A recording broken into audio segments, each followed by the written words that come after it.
I was jolted awake by the sound of the morning alarms, a routine I figured I'd be used to, after a month-long stay at the hospital I was kept in.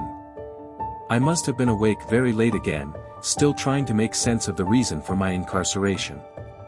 The story that led me to the situation I was in at the time really scared me.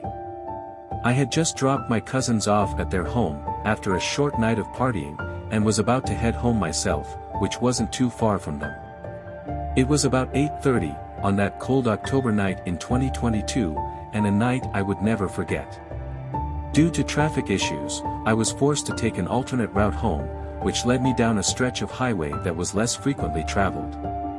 While on this stretch, I passed a young woman walking along the side of the road.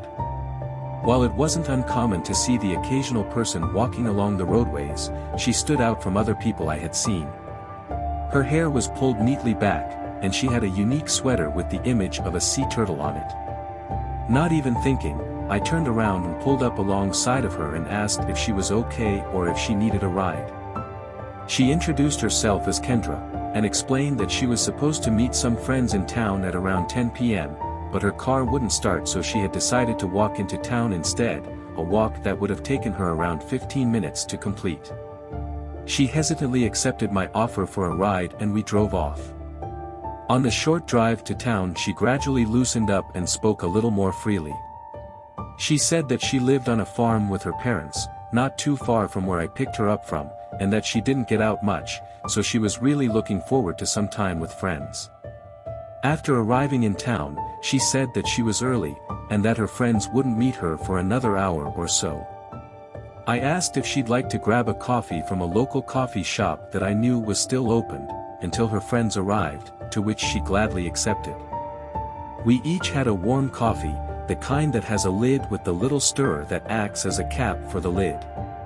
We talked back and forth for what seemed like hours, both of us lost in each other's stories about one another.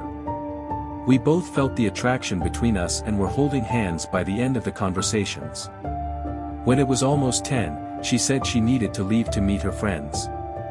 While I didn't want the evening to end, I asked if I would be able to see her again soon, to which she replied, most definitely.